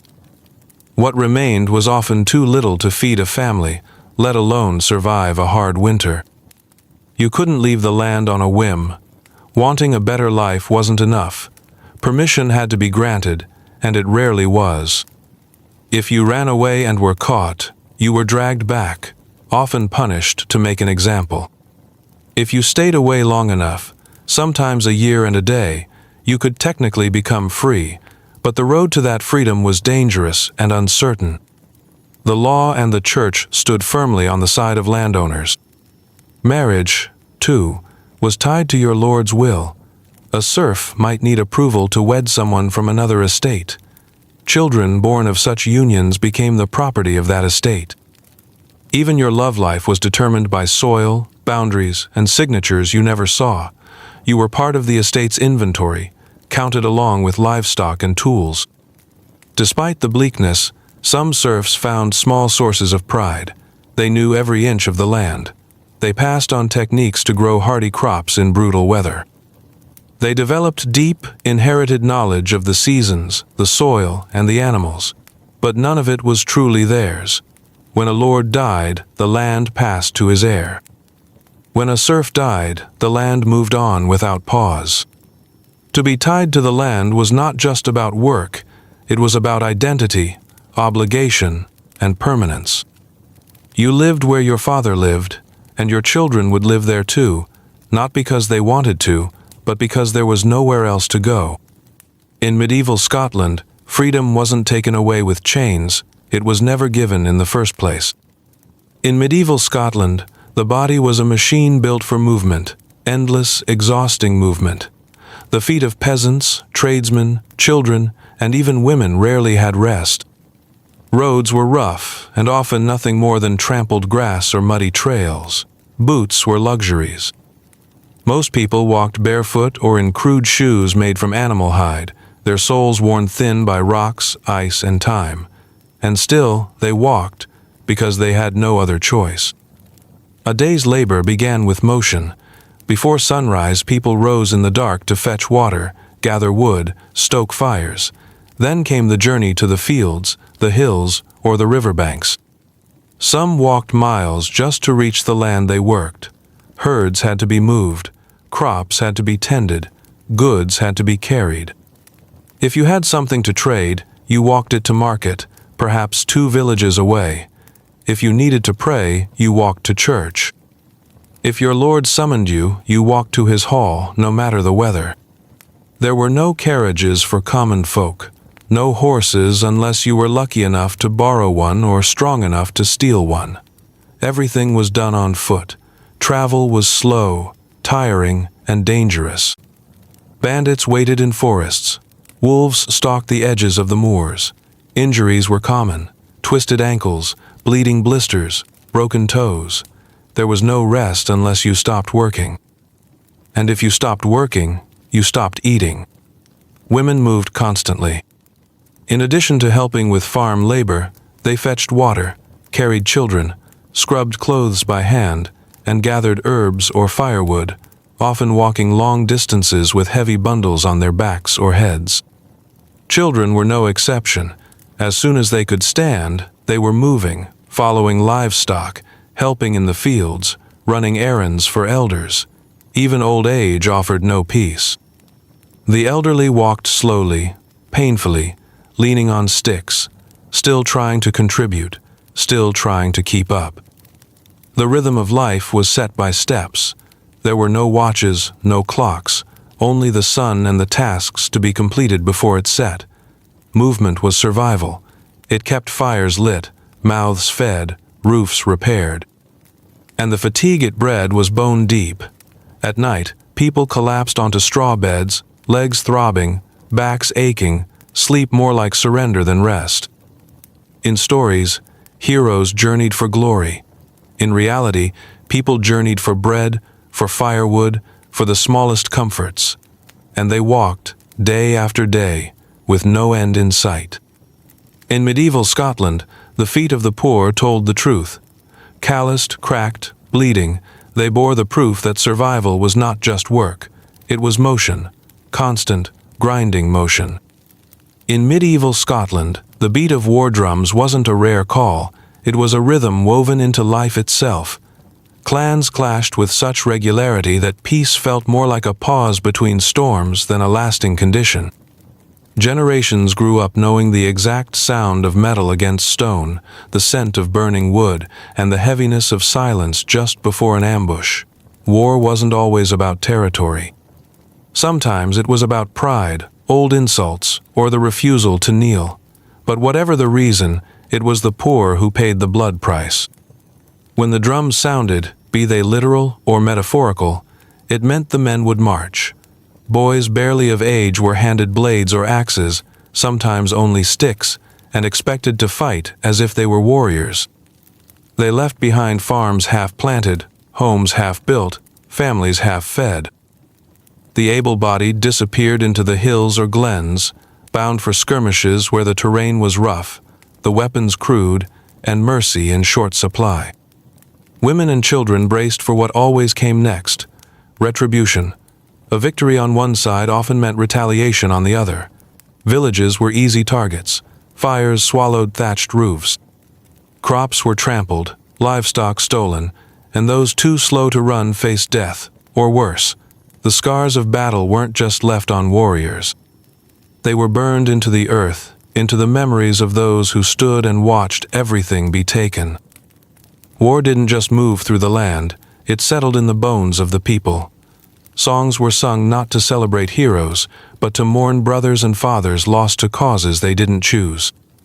A child could grow up hearing stories of glory, only to find out that glory meant starvation, fear, and the screams of neighbors in the night. The war drums were loud, yes, but it was the aftermath that echoed longest. Clan wars were personal. The enemy wasn't a distant king, it was the family that lived 2 valleys over, whose ancestors once took a sheep or insulted a chieftain's pride. The feuds were cyclical and unforgiving. Peace treaties were temporary, broken with a single glance or a wrong word. And so the cycle repeated: march, burn, retreat, regroup, retaliate. Each generation inheriting both the weapons and the grudges of the last. Even those too old or too young to fight weren't spared. They dug the graves, patched the wounds, or simply endured the waiting. Waiting for news, for the return of a son, or for the signal to flee. In a land where drums once called people to gather, they had become the heartbeat of violence, a sound you never forgot once you'd heard it. Few sights filled a Scottish villager with more dread than smoke on the horizon. It meant raiders had come, maybe from a rival clan, maybe foreign mercenaries, maybe desperate men with nothing to lose. Whoever they were, they came with fire, blades, and hunger, and they left behind only ashes, silence, and sorrow. The people of medieval Scotland lived in constant awareness that everything they had built could vanish in a single day, with no warning and no justice. The attacks were swift and brutal. Homes made of wood and thatch were easy to ignite. A single torch could take down an entire village. By the time defenders rallied, if they could, the flames had already claimed the granary, the livestock pens, the storehouses. Food for the winter, gone. Tools, gone. Family heirlooms, memories, names etched into wood or cloth, gone. What the fire didn't take, the raiders did. Lives were lost, not just in combat, but in the chaos. Children hidden beneath floorboards suffocated in smoke. Elders who couldn't run burned where they slept. Mothers trying to gather their families often became targets themselves. Sometimes there was rape, sometimes there was massacre, and sometimes, if you were lucky, there was only looting. And yet, the people rebuilt, because they had no other choice. After the smoke cleared, after the bodies were buried and the tears had dried, those who remained started over. They patched walls with scorched timber, shared what little food remained, and guarded what was left with sharpened tools and sleepless nights. They knew it might happen again, and still they stayed. What made these losses so tragic wasn't just the destruction, it was the knowledge that the violence was often senseless. The raid might have come from a clan you'd never harmed, ordered by a chief you'd never seen, sparked by a feud too old to remember. And yet, you paid the price. The fire didn't care. It devoured everything equally. Those who had nothing before now had less. The land became haunted by what had been lost. Fields once plowed with care were now blackened. Trees once used for shelter now stood charred and skeletal. The air held the memory of ash long after the fire had gone. Rising smoke didn't just mean ruin. It meant the end of stories, the interruption of life, the silence of generations that would never be born. In medieval Scotland, war was not always waged with armies. Sometimes it came as shadows in the night and vanished before sunrise, leaving behind only the smell of fire and the weight of grief. To most, the forest offers peace, shade, beauty, the hum of nature. But in medieval Scotland, the forests were silent for a reason. They were places of uncertainty, often of fear, and always of mystery. Dense, wild, and barely mapped, the woods could be both sanctuary and death trap. You entered the forest at your own risk, knowing full well you might not return. The silence wasn't just natural, it was watched. Forests were patrolled, by animals, by spirits according to local belief, and by men. Bandits, fugitives, and deserters often made their homes in the deep woods. These were not romantic outlaws. They were desperate, hardened, and often violent. They would not hesitate to rob or kill travelers, especially those foolish enough to walk alone. But even without human threat, the forest was perilous. It was easy to get lost among the endless trees, especially in the highland mists that rolled low and thick. Trails twisted, landmarks shifted, and daylight faded quickly beneath the canopy. You might find your way in, you might not find your way out. Many didn't. Their bones fed the roots, their stories never told. The forests were also deeply spiritual places, wrapped in ancient beliefs and fears. People spoke of witches, of fairies, of creatures that lured you off the path with strange lights or whispered songs. These stories were told in hushed tones by the fire, warnings to children, and reminders to adults that the natural world was not to be trusted. The boundary between the real and the imagined blurred in the wild. The silence wasn't emptiness, it was presence. Still, the forest was necessary. It provided timber, herbs, and game. People entered it for what they needed and left as quickly as they could. Woodcutters moved in pairs. Hunters traveled quietly, eyes wide and bows drawn. Herbalists, mostly women, knew the secret trails and sacred places, but they walked them in prayer, not pride. When war raged or raids swept through villages, the forest became a refuge. Families fled into the trees, hiding for days, hoping to go unseen. Some survived. some were caught. The forest could protect, but it could also consume. In medieval Scotland, the forest was not a place of wonder. It was a place of silence, thick, watchful silence. It wrapped around you like a second skin, breathing just behind your ear.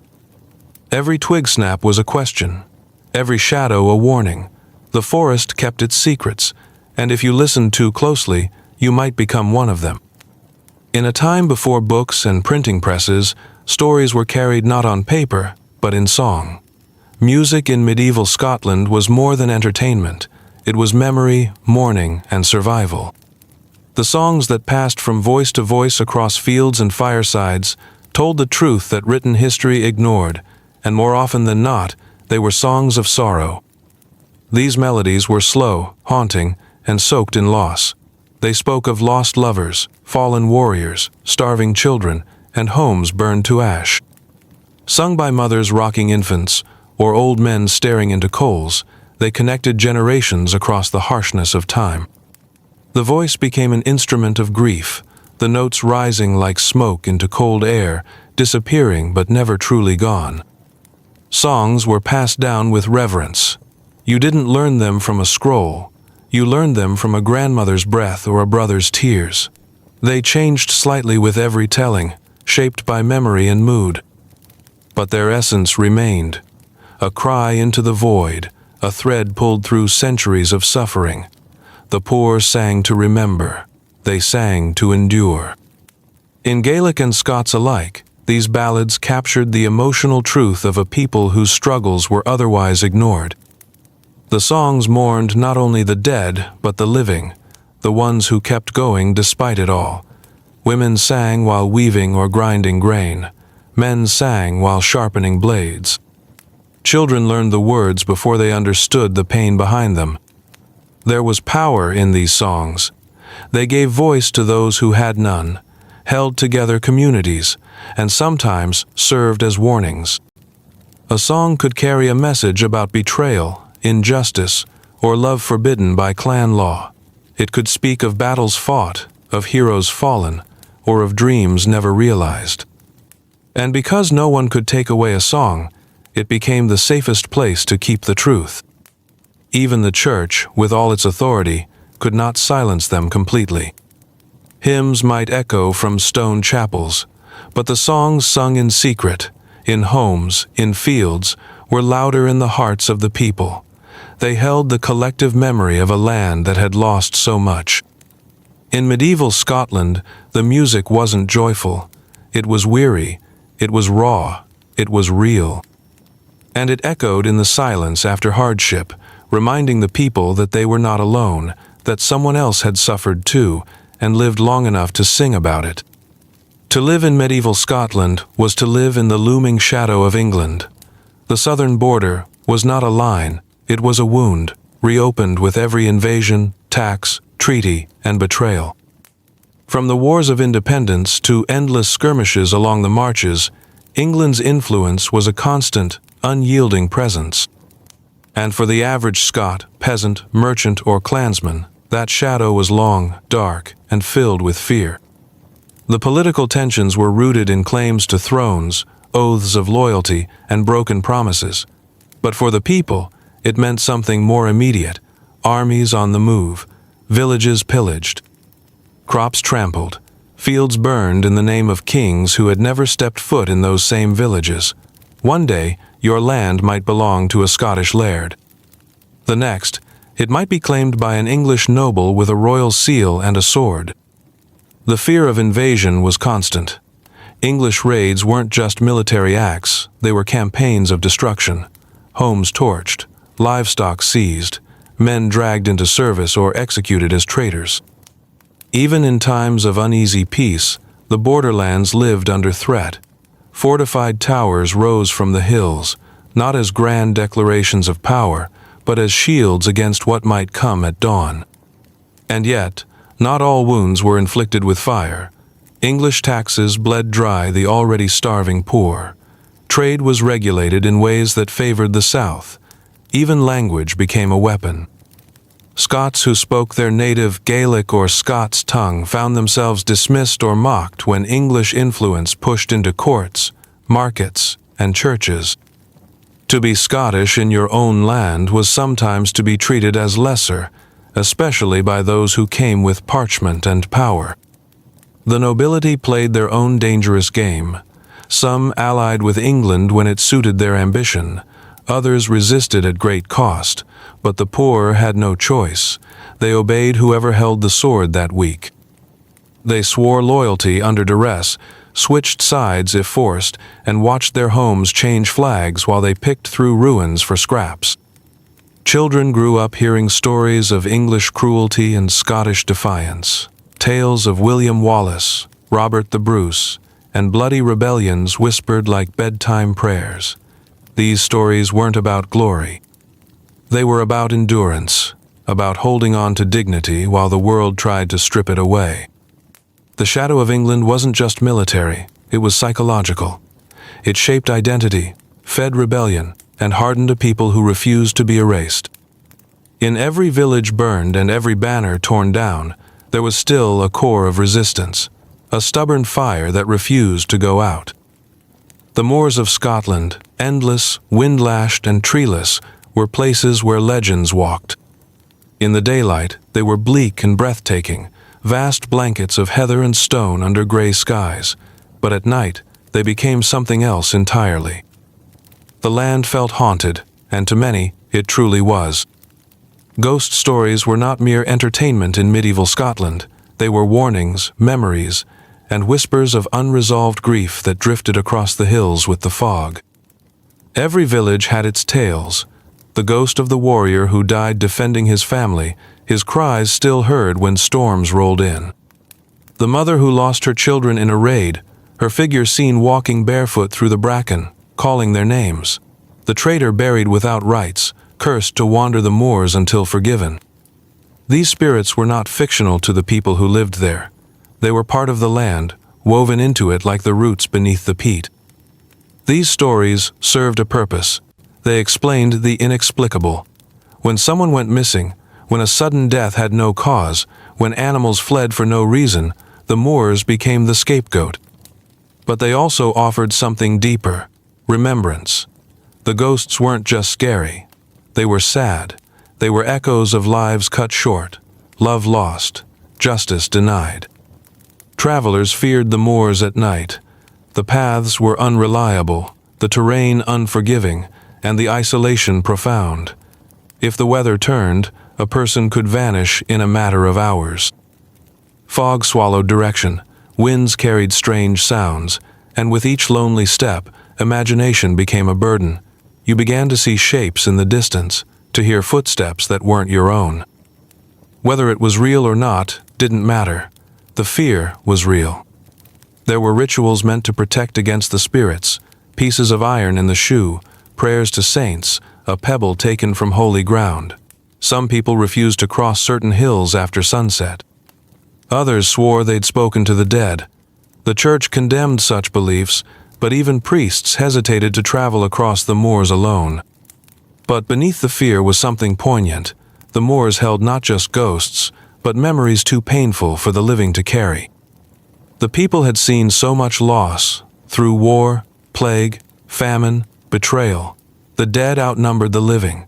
The land had soaked up too many tears, too much blood, and it remembered. In medieval Scotland, the moors were a mirror of grief. They reflected what the heart refused to forget. You could scream into that vast silence, and it would echo your sorrow back to you. In those rolling hills, shaped by wind and time, the dead still walked, not to haunt the living, but because they'd never truly left. Winter in medieval Scotland was not just a season, it was a predator.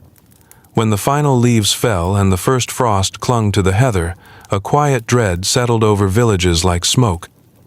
The days shrank, the winds howled, and the land, already harsh, turned hostile. For the poor, winter didn't mean snowball fights or warm fires. It meant hunger, sickness, and watching loved ones fade before spring returned. Food stores were everything. If the harvest had been poor, If the granaries were raided, or if rot crept into the root cellars, the outcome was predictable: starvation. Families rationed tiny portions, stretching meals with watery broth or bark-thickened bread. Some boiled leather scraps or chewed moss. Children cried through the night. Mothers gave up their portions so their babies might survive another day. Hunger hollowed faces, slowed movements, and robbed people of hope. The cold itself was a killer. Most homes had no insulation, only thin stone or wooden walls to separate the living from the wind. Fires were small, fed with precious peat or scrap wood.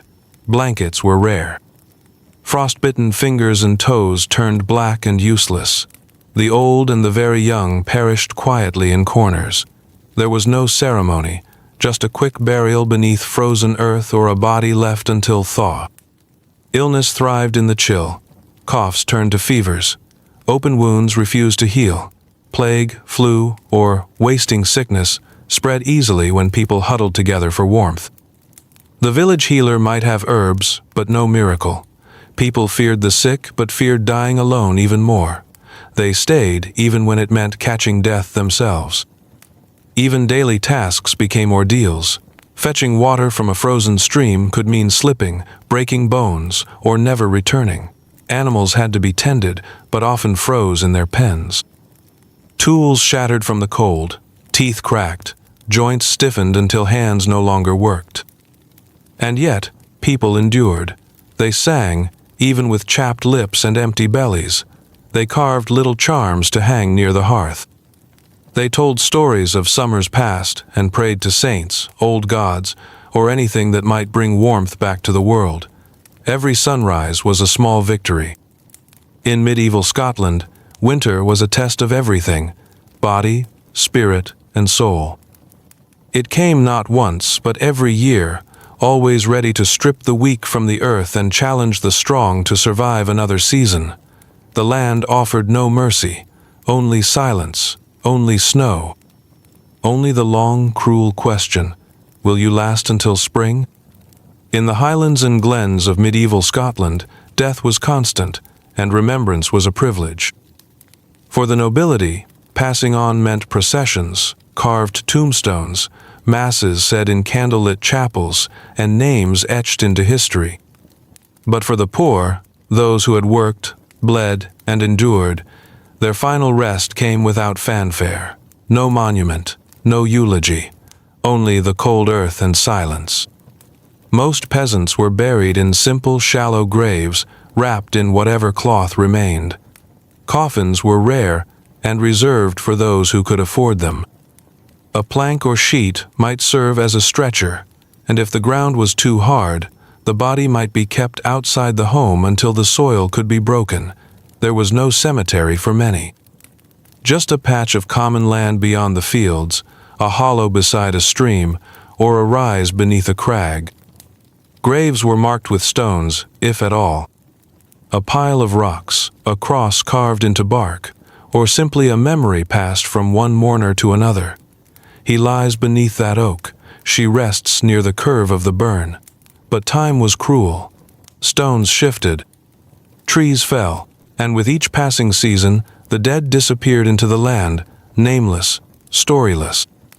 The lack of ritual didn't mean lack of love. Families wept. Wives whispered goodbye. Children left flowers or pebbles at burial spots. But grief had to make way for survival. You couldn't linger long.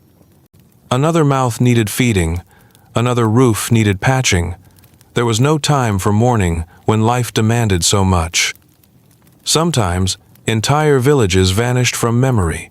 Plague, fire, or famine could wipe out a settlement, leaving nothing behind but collapsed stones and bones beneath moss. Travelers might pass unknowingly over the final resting place of dozens, the earth never told.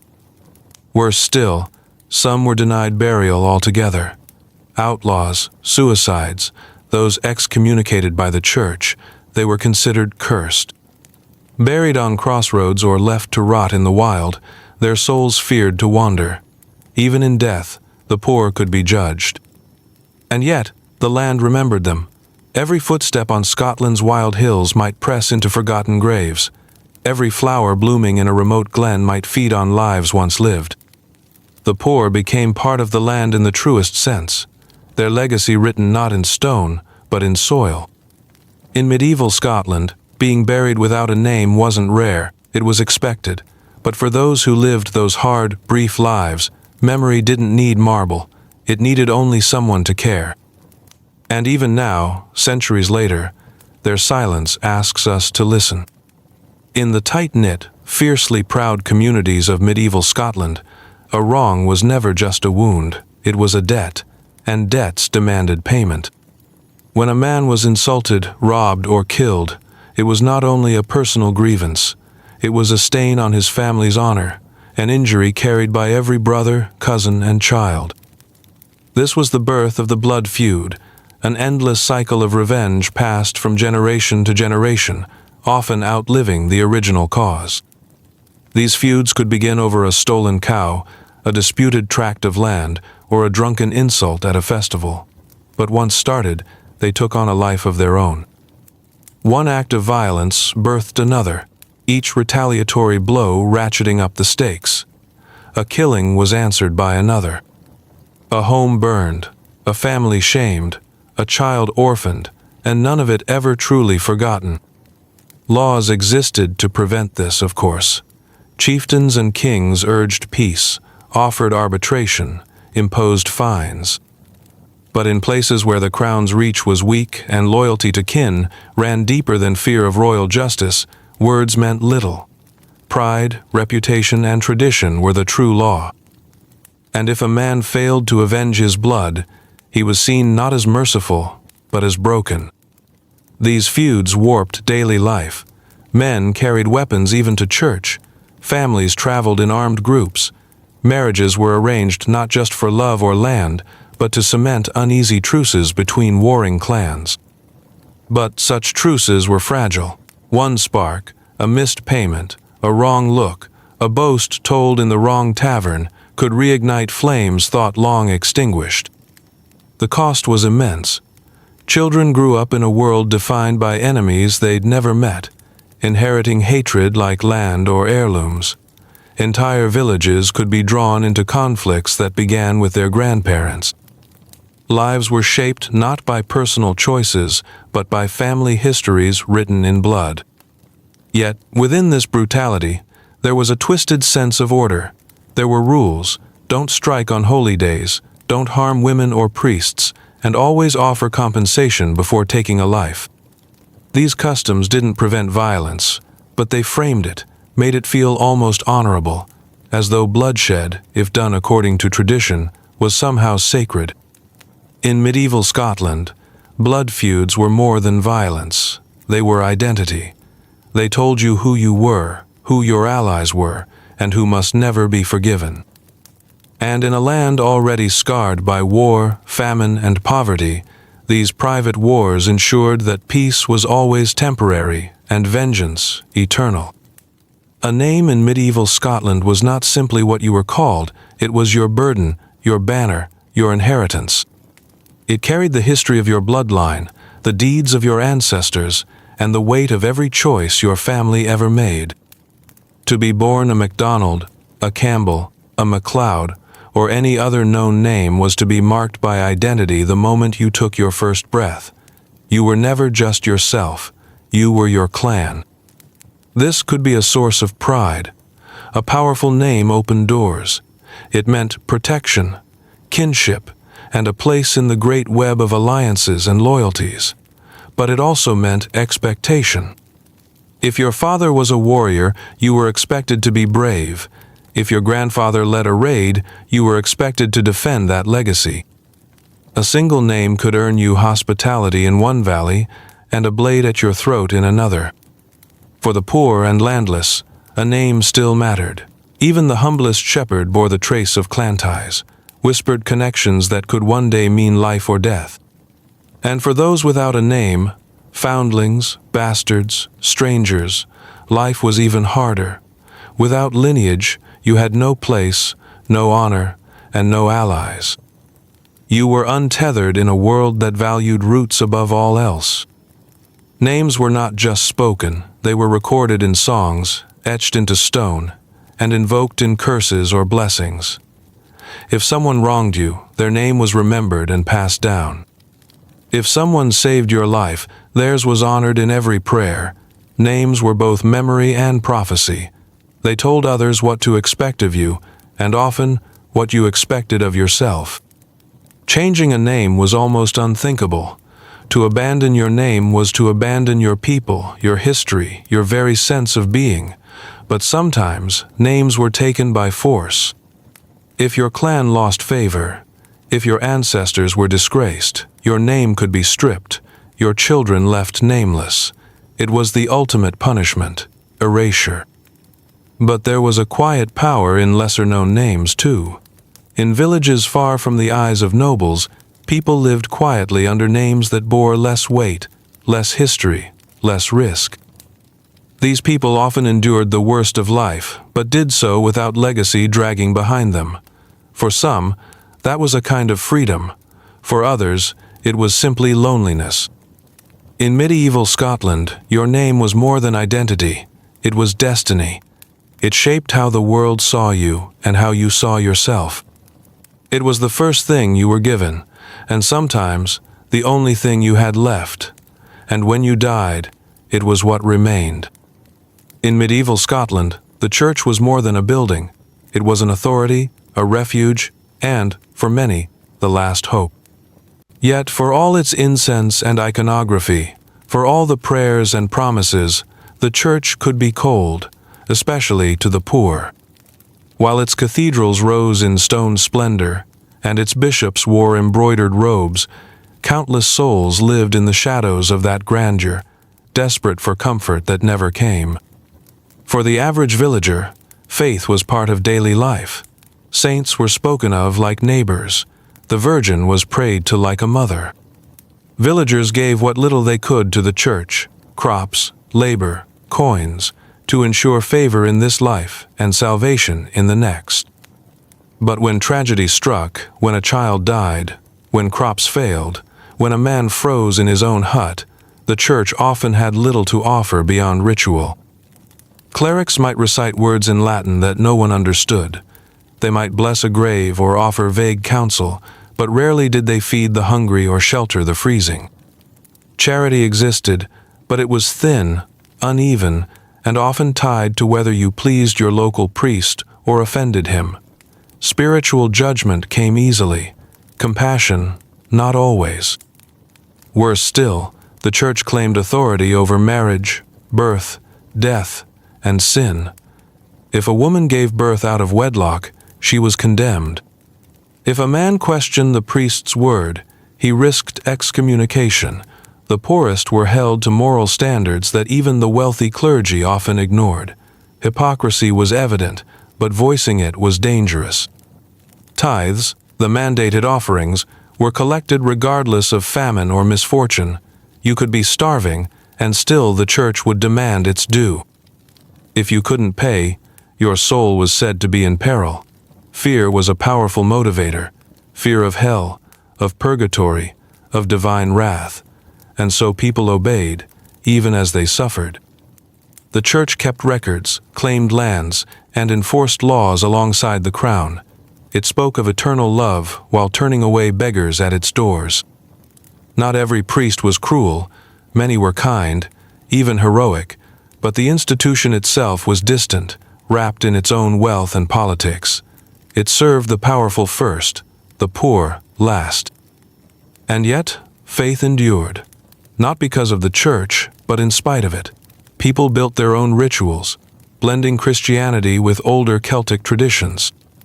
They whispered their prayers in the fields, lit candles in secret, asked saints for things the clergy never spoke of. Their faith was personal, raw, and honest. It survived where official doctrine failed. In medieval Scotland, salvation felt far away, not just in the next life, but even in the present. When the church turned away, the people did not abandon belief. They simply learned to carry it alone. Mental illness in medieval Scotland was not understood, and certainly not treated with mercy. There were no doctors of the mind, no therapies, no safe places to speak what tormented you. If your thoughts strayed from what was deemed normal, if you heard voices, had violent mood swings, or simply acted strangely, you were feared, you were whispered about, and more often than not, you were punished. The mad were often believed to be cursed or possessed. Villagers spoke of devils entering the soul, or fairies stealing minds and leaving changelings behind. If you screamed at the air or walked in circles or refused to eat, it was not seen as suffering, it was seen as danger, and danger had to be dealt with. Some were chained in barns or cellars, hidden away by ashamed families. Others were abandoned in the woods.